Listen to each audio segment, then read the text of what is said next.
ಇಂದು ನಡೆದಂತ ಈ ದುರ್ಘಟನೆ ನಾವು ಇಲ್ಲ ನಿಮ್ ಗ್ಯಾರೇಜ್ ಬೆಂಕಿ ಹತ್ತಿತ್ತಂದ್ರ ಜಿನೇದವ್ರು ಕೇಳಿದ್ರೆ ಅವ್ರಿಗೆ ಯಾರು ಹಚ್ಚಿದಂದ್ರ ಕುಮಾರ್ ರಾಠೋಡ್ರು ಹಚ್ಚಿದ್ರು, ಇಲ್ಲ ಪವರ್ ರಾಠೋಡ್ರು ಹಚ್ಚಿದ್ರು. ಇಲ್ಲ ಸುಡಾಗೊಂಡಿದ್ದೆ, ಇಮಿಡಿಯೇಟ್ಲಿ ನಾವು ಬಂದು ನಮ್ಮ ಫ್ರೆಂಡ್ಸ್ ಎಲ್ಲ ಕೂಡಿ ಅಗ್ನಿಶಾಮಕರಿಗೆ ಕಾಲ್ ಮಾಡಿ ಕರೆಸಿದ್ವಿ. ಇದು ಎಲ್ಲ ಸುಡಾಗೆ ಕಾರಣ ಮೇನ್ ಉದ್ದೇಶ.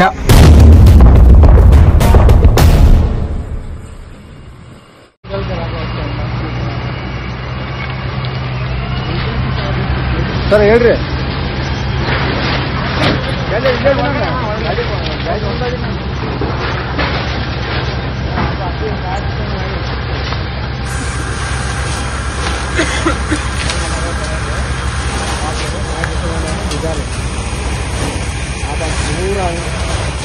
ಪರ್ಟಿಕ್ಯುಲರ್ ಇದ್ದಿದ್ದಾರೆ.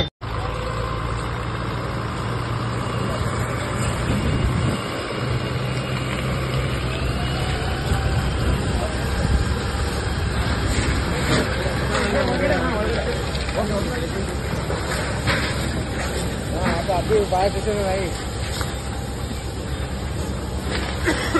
हाँ लगा है आप दोनों बाहर से लगे पूजा में आप पूरा 25 किलो इसका इसी पूरा लगा लगे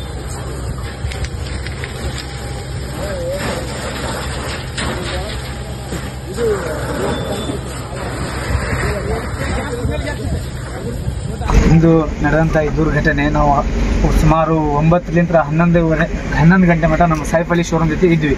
ಅಲ್ಲೇ ಊಟ ಮಾಡ್ಕೊಂತ ಅಲ್ಲೇ ನಕಲಿ ಮಾಡ್ಕೊಂತ ಇದ್ವಿ. ಅದ ನಂತರ 11 ನಾವು ಚಾಯ್ ಕುಡಿಯೋಕಂತ ನಮ್ಮ ಫ್ರೆಂಡ್ಸ್ ಎಲ್ಲ ಕೂಡಿ ದರ್ಗಾ ಹತ್ರ ಹೋದ್ವಿ. ಚಾ ಕುಡಿಯೋದು ಇಮಿಡಿಯೇಟ್ಲಿ ಜುನೇದ್ ಅವ್ರು ಫೋನ್ ಮಾಡಿದ್ರು ನಮ್ಗೆ, ನಮ್ಮ ಜುನೇದ್ ಪುಣೇಕರ್ ಅವರು, ಇಲ್ಲ ನಿಮ್ ಗ್ಯಾರೇಜ್ ಬೆಂಕಿ ಹತ್ತಿತ್ತಂತ. ಜುನೇದ್ ಅವ್ರು ಕೇಳಿದ್ರೆ ಅವ್ರಿಗೆ ಯಾರು ಹಚ್ಚಿದಂದ್ರ ಕುಮಾರ್ ರಾಠೋಡ್ರು ಹಚ್ಚಿದ್ರು, ಇಲ್ಲ ಪವರ್ ರಾಠೋಡ್ರು ಹಚ್ಚಿದ್ರು. ಇಲ್ಲ ಸುಡಾಗೊಂಡಿದ್ದೆ, ಇಮಿಡಿಯೇಟ್ಲಿ ನಾವು ಬಂದು ನಮ್ಮ ಫ್ರೆಂಡ್ಸ್ ಎಲ್ಲ ಕೂಡಿ ಅಗ್ನಿಶಾಮಕರಿಗೆ ಕಾಲ್ ಮಾಡಿ ಕರೆಸಿದ್ವಿ. ಇದು ಎಲ್ಲ ಸುಡಾಗೆ ಕಾರಣ ಮೇನ್ ಉದ್ದೇಶ, ಬೇರೆ ಏನೂ ಇಲ್ಲ. ಒಂದೇ ಪರಶುರಾಮ್ ಬಿಸಿಲ್ದಿನ್ನಿ ಅವನು ಉದ್ದೇಶಪೂರ್ವಕವಾಗಿ ಇಂದು ವಿಡಿಯೋ ಮಾಡಿ ನನಗೆ ಧಮಕಿ ಹಾಕಿ, ಅದು ಧಮಕಿ ಮುಖಾಂತರ ಈ ನನ್ನ ಅಂಗಡಿ ಸುಟ್ಟುವಂತ A to Z ಕಾರ್ಯ ಪರಶುರಾಮ್ ಬಿಸಿಲ್ದಿನ್ನಿ ಅವರದೇ. ಇದು ನಾ ಖಚಿತವಾಗಿ ಖಾತ್ರಿಯಾಗಿ ಹೇಳ್ತೇನೆ. ಅವನು ಹಾಗೂ ಅವ್ರ ಸಂಗಡಿಗರು ಮಾಡಿರ್ಬೋದು. ಅವನು ಒಂದು 10 ಜನ ಕೂಡಿ ಮಾಡಿರ್ತಾರೆ. ಈ ಸುಡೋಕೆ ಇದೆಲ್ಲ ಲಾಸ್ ಆಗ ಕಾರಣ ಮೇನ್ ಪರಶುರಾಮ್ ಬಿಸಿಲ್ದಿನ್ನಿ ಅವ್ರ ಮೇಲೆ ನಾವು ಕಾನೂನು ಕ್ರಮ ಜರುಗಿಸ್ತೀವಿ. ಎಷ್ಟು ನಷ್ಟ ಆಗೈತ್ರಿ ನಿಮ್ದು? ನಮ್ಮ ಇಟಾಚಿ ಸಾಮಾನು 1,80,000 ಸಾಮಾನು, ನಮ್ಮ ಟೈರ್ದು 1,10,000, ಟೋಟಲ್ 3,11,000 ರೂಪಾಯಿ ನಮ್ದು ಕ್ಯಾಲ್ಕುಲೇಷನ್ ಮಾಡಿದ್ರೆ ಒಂದು 3,10,000 ಮಟ್ಟ ನಮ್ದು ಅಮೌಂಟ್ ಆಗುತ್ತೆ. ಇಲ್ಲಿ 5 ವರ್ಷದಿಂದ ನಾನು ಕೆಲಸ ಮಾಡ್ತೀನಿ, ಯಾವ ತರ ಆ ತರ ಆಗೇ ಇಲ್ಲ ದುರ್ಘಟನೆ. ಇವತ್ತು ಯಾಕೆ ಆಗೈತೆ ಅಂತ ಹೇಳಿದ್ರೆ ಕರೆಂಟ್ನೂ ಇಲ್ಲ, ಇಲ್ಲ ಶಾರ್ಟ್ ಸರ್ಕ್ಯೂಟ್ ಆಗಿ ಕರೆಂಟ್ನೂ ಇಲ್ಲ. ಇವತ್ತು ಯಾಕೆ ಆಗೈತೆ ಅಂತ ಹೇಳಿದ್ರೆ ಇವತ್ತು ಪರಶುರಾಮ್ ಬಿಸಿಲ್ದಿನ್ನಿ ಸಾಮಾಜಿಕ ಜಾಲತಾಣದಲ್ಲಿ ನನ್ನನ್ನ ಉದ್ದೇಶಪೂರ್ವಕವಾಗಿ ಟೀಕಿಸಿ ಧಮಕಿ ಹಾಕಿ ಈ ಉದ್ದೇಶ ಮಾಡಿದ್ದಾನೆ. ನನ್ನ ಪೂರ್ತಿ ಖಾತ್ರಿ ಪರಶುರಾಮ್ ಬಿಸಿಲ್ದಿನ್ನಿ ಹಾಗೂ ಅವನ ಸಂಗಡಿಗರು ಒಂದು 10 ಜನ ಕೂಡಿ ಇದು ಮಾಡಿರಬಹುದು. ಓಕೆ.